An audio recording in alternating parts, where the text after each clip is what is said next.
Hello and welcome to the Mowing the Lawn podcast. I'm your host, Andrew, with two guests today, Mo and Owen. How's it going, guys? Hello. Hey, what's up, dog?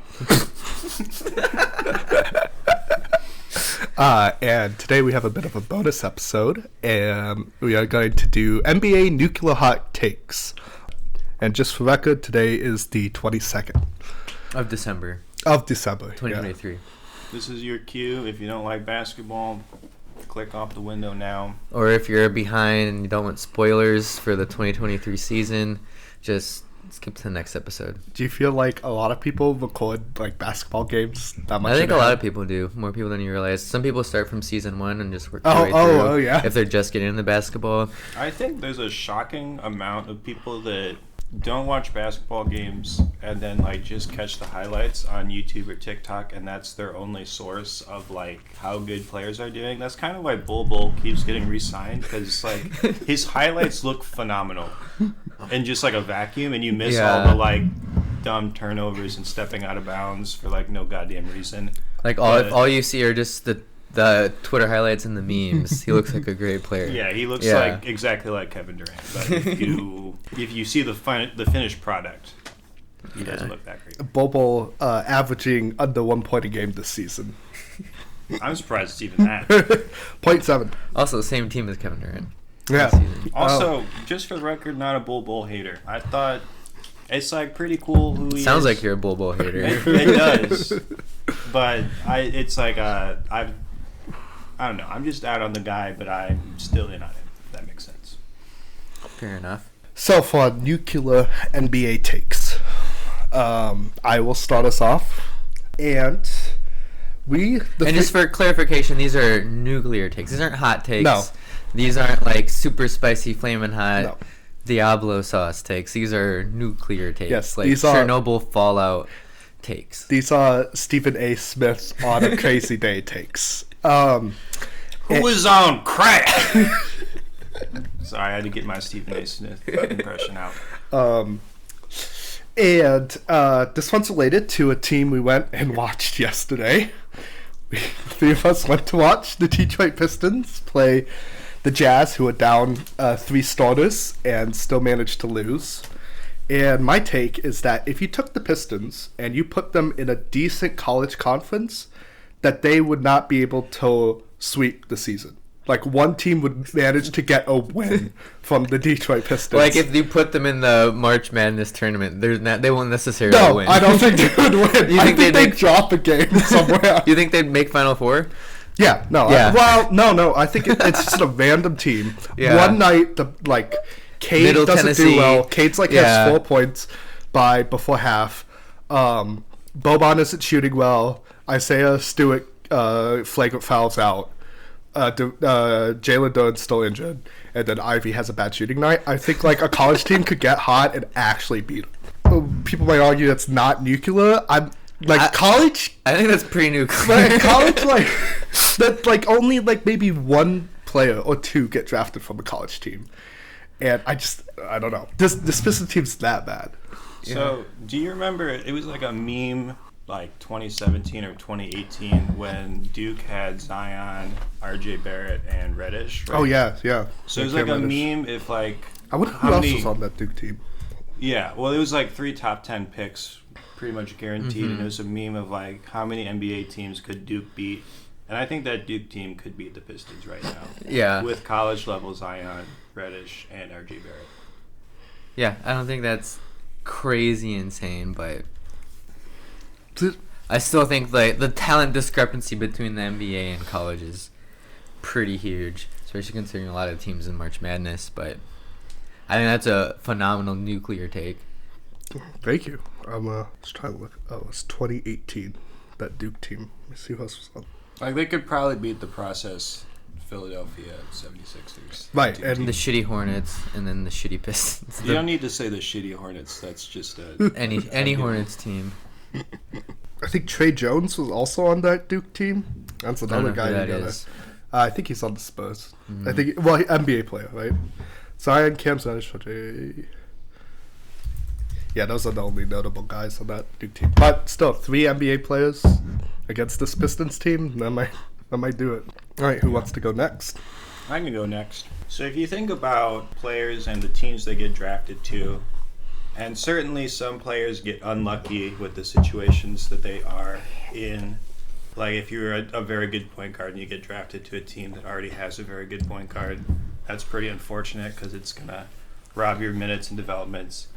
But some players get lucky, like LeBron James, for example. Now, that's probably a bad example because LeBron James probably could have thrived in any system he's in, but he got lucky because he was drafted to his own city and a team that let him just like spread his wings and become the greatest player of all time. That's not my nuclear take, by the way.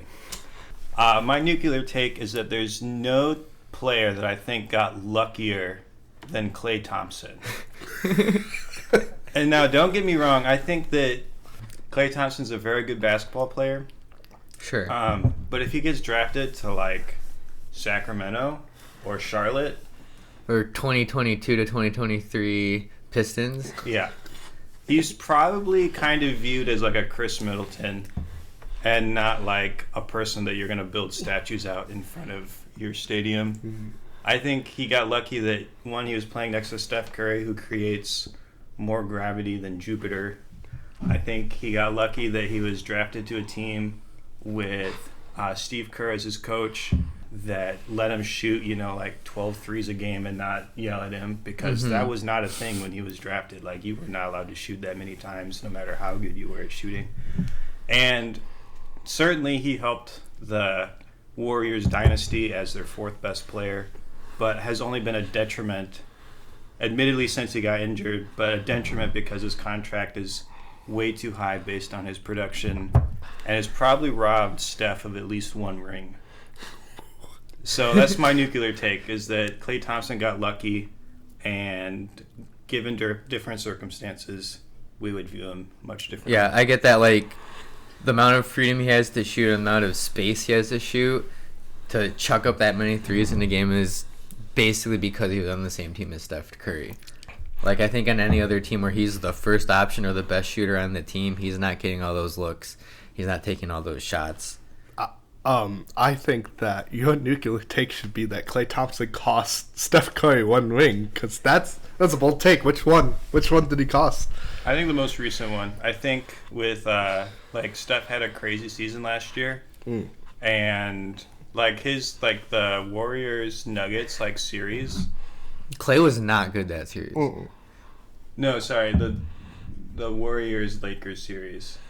Is that the right one? I think it was it Nuggets or Lakers? No, it was Lakers. Lakers, they lost to the Lakers. Yeah. Yeah, but I think that was a very beautiful Lakers team, and if you just replace Klay with different people, I think Steph had enough in the tank to beat the Nuggets. That's pretty hot. I like that hot take. But I was gonna say with lucky, you said so. Your take was most lucky. Yeah, I think he's the luckiest player to land in the situation he's in. I was gonna say Dirk, actually, because Dirk was on the verge of leaving the NBA after his rookie year because he hated it so much, and then Cuban kind of knew that, so he brought in Kidd.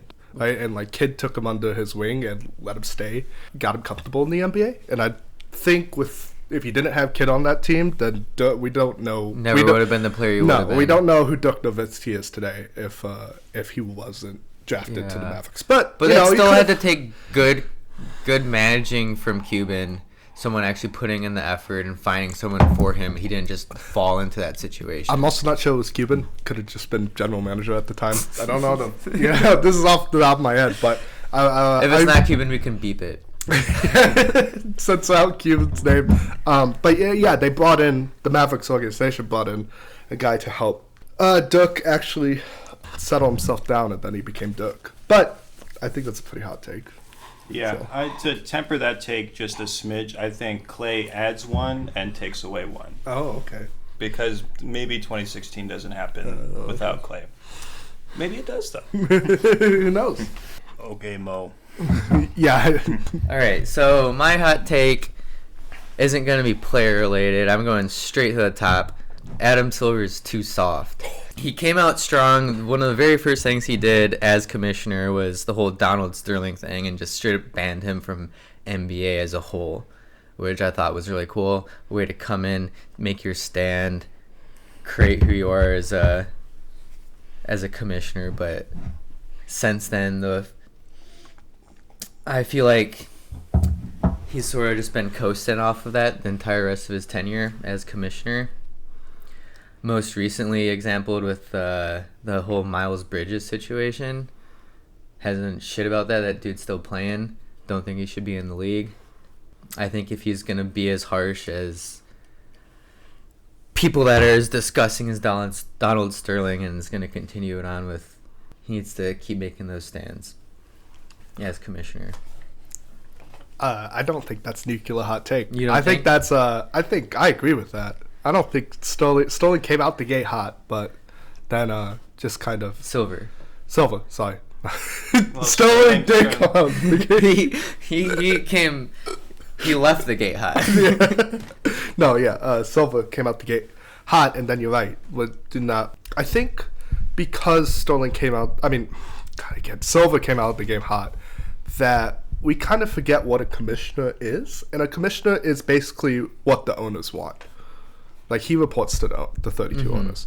Like, I feel like it's a lot more in, like, NFL world. Roger Goodell, everybody knows he's a mouthpiece for the owners. And I think, like, with David Stern before him being so hard-nosed, we kind of forgot that that's also what the owners want, too. Yeah. And so when Silva came in, and then obviously the Sterling stuff came out, and then the other owners went, we can't sweep this under the rug. And then they got rid of him. We were like, oh yes, Silva's a good commissioner. He's doing well. And I think we're forgetting that he reports to the owners. So this is what the owners want. The owners want Miles Bridges to play. The owners want what's his name still on the team? The Spurs guy. Oh. Josh Primo. Yeah, Primo. Is Primo Yeah. still? I think he's on the team still. Oh, yeah, I have no idea. I haven't been following. But that. yeah, like everything with that, I think it's kind of what the owners want, especially with the superstars getting as many breaks as possible. They don't want to lose players to, Fair Okay, enough. so you can't say the word superstar when we're talking about Josh Primo and Miles Bridges.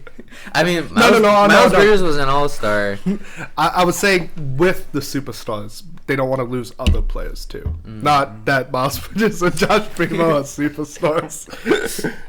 Yeah, did you hear when Silver was talking to TNT and Charles Barkley flat told him what are you gonna do about domestic And he violence? gave the most corporate answer of all time. I remember he didn't even answer it. He just moved on to Yeah, something well, else. that's what a corporate answer is. Okay. They just say a bunch of things and then don't actually engage with the question. Which I felt like is what he did. But yeah, mad props to Charles Barkley. I do respect that man a lot, but I respected him more Yeah, when he I think flat asked him. he's definitely my favorite on that I inside mean, one of my NBA favorite. crew. I think my favorite sports media person ever, because he just says what he wants.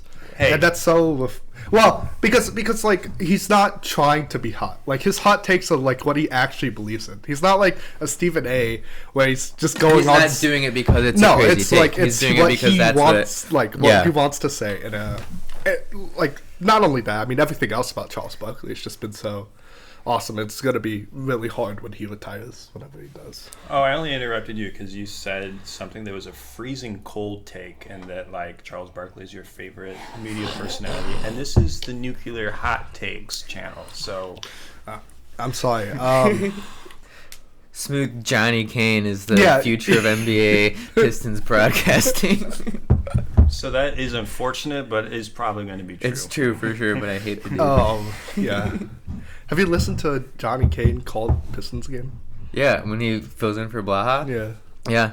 I mean, it's better than when he is sideline reporting, I will say that much. Yeah. But it's still, certainly cringe-inducing. I hate it when he tries to come up with his own catchphrases. Yeah. I can't think of a single one off the top of my head, but I know Because that, they're Garbo. yeah. That's why, yeah. Are we doing 2 rounds of this or just 1 round? I only have one. I have another one, but maybe not is that hot. Yeah, well, let's go with Okay, yours we'll have a then. cool-down take. Yeah, session. yeah. We'll think of one while you're doing it. Okay, so my hot take is that if you're mad at player empowerment, you're an old head and you need to get with the times, and it's dumb. The basis of this is that there's been a lot of forcing out of teams and being I demand a trade because I'm unhappy and you need to trade me right now. I understand why that's frustrating because people like to see teams last like more than 2 seasons before they like completely change their identity. But think of the alternative to like demanding a trade and forcing people out, which is just like them leaving in free agency and then you lose all the assets associated with that player, which is like pretty objectively worse. Like at least when like they've mentioned the thing now and say they want to trade, you can recoup some of those assets so that your team isn't just like washed for the near future. Like the most recent example of that is like Kawhi Leonard and from the Raptors, and you can see that they went from like a championship quality team to maybe the second round at best and are still like hanging on to that last grasp. Do you not think Dame Lillard's the most recent one of those? Well, one that No, where but we've he- seen the fallout of him leaving. I meant like Yeah. leaving in free agency and oh, devastating yeah. a team. My bad. Because Dame Lillard is the most recent case. No, James Harden James is Harden, actually James yeah. Harden, is yeah. actually, but again, it was a trade, so they got something back for it. Yeah. I'm saying like leaving in free agency and devastating the team, and you just don't see that anymore. Yeah, and I think all that comes from LeBron and his decision in 2010. Like that was the first big high-profile case of a player doing that. He really changed the scope of player empowerment in the NBA. Shaq even did it before he did, but also to Miami. Yeah, I also don't care about anything in the NBA before 2010, so it's an irrelevant example. Yeah. Most GOATs are LeBron James and then Steph That's Curry. it. Nope. No, that's it. It's just LeBron James. I was going to say, I agree. I like player empowerment. I think, though, that we have to be careful with them getting out of so many years off of a contract. Like Paul George at OKC. Like, he signs a 5-year, and then immediately the next summer, he's like, I'm leaving. So then it's kind of putting mute on, like, the contract. Like, you kind of, like, what does it mean if you sign for 5 years if they can get out of it in 1? And I feel like long term, like, when the next CBA rolls around and negotiations come like that, this is going to bite a lot of players. They're going to negotiate something to kind of stop this, and I think they might go a little farther with it than we would like to see with player empowerment, which is my worry with all of this, like wanting out, especially like with the recent Nets one with KD, Kyrie, and then James Harden, and then immediately bailing on that in like a year. Like it's like, oh, this is the new franchise. It's like, how can you feel attached to a team if players are, bouncing around so much?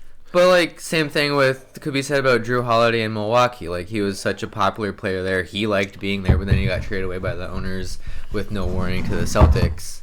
I guess, but that's going to happen regardless of who's making the But Drew decision. Holiday wasn't the main figure of the team. True, Like but he KD, was one of the most loved players on the team. I would argue that Drew Holiday added more value to the Bucks than James Harden did to the Exactly, Nets. yeah. Okay. No, I was saying also with KD and Kyrie, but That's true. But that's like kind of a special case.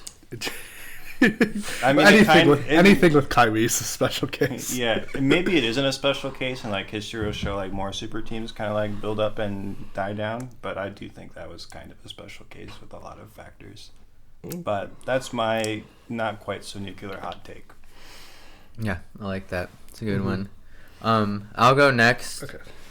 Yeah, this isn't a very hot take, but just something I want to throw out is just that the NBA media as a whole is so attached to older players like KD, James Harden, Chris Paul especially. Remember when Carmelo Anthony was on the Lakers and people were so excited and then he didn't do shit the entire year and now he's out of the league?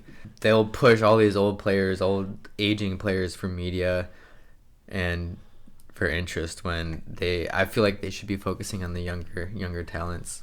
Yeah, I kind of akin this to like movie franchises where it's like Saw 10 comes out just for like no reason, and it's like it's so much easier to market things that people are already familiar with and have like an understanding of, whereas like new and up and coming stars, even if they're really really good, it's just harder to market them because people don't know like how their game is like or what their personality is. Yeah, and maybe that says more about who we are as consumers, about like we need these old familiar things that are proven to be true and may not be as good in the long run, but that's still like what immediately hits and what gets the viewers and gets the people watching and talking. So It does feel like the old guard is staying around a little longer Yeah. than like right now. I think it's a symptom of LeBron playing for so long.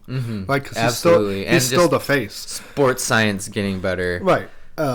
Right. He has it like like Giannis and Jokic and Embiid and stuff. Right. The generation after him are still big, but it's still LeBron. I Yeah, mean, LeBron and the Lakers. I mean, and then KD. yeah. KD. And then that Clippers team right now. It's just Yeah, I think it's just a menacing longevity plus LeBron being like an ageless wizard. I think that when LeBron James does retire, the NBA might legitimately lose $1 billion in revenue. oh yeah. Good thing that won't be for another 10 years. He's gotta wait till Bronny comes in. He'll probably still push because he's gonna get the Las Vegas franchise. So he's probably gonna push media still around it, like with who he signs and stuff. If he Yeah. acts like either owner, GM, or whatever he wants to do with Yeah. that. Like if he said he ever wanted to do TV for some ungodly reason, like whatever network is just going to hand him a blank check and say, just fill it in, you're on. Yeah. Yeah, like speaking of goats, like how weird is it gonna be to have Tom Brady comment games next year? Is that what he's doing? Yeah. Really? Yeah, he's gonna be Fox. Like he signed for like a lot of money to do commentating. Is he going to be as good as the Manning brothers? No, I don't know how he is on. No, like, I just he's an awkward dude, so I don't think he's Yeah. gonna be that good. He's probably gonna be he's probably gonna shit on a lot of quarterbacks. Is what I imagine. Who's the fucking Cowboys guy that started doing commentary? Oh, Tony Romo. Tony Romo. Didn't he? Wasn't he's like a good commentator? Like people People consider have him kind of pretty good. soured on him. Oh, recently. really? I think he came in good because he had just come out of the NFL, so he knew the play calls and everything because he had just Oh, come and saw yeah. it. So as he's like farther and gotten away from it more, He's he not as can't do valuable. as his like Interesting. thing. So it's just based on his more personality now, and that's He's so still right? Tony Like Romo. it's Fair enough. good hot take. Yeah.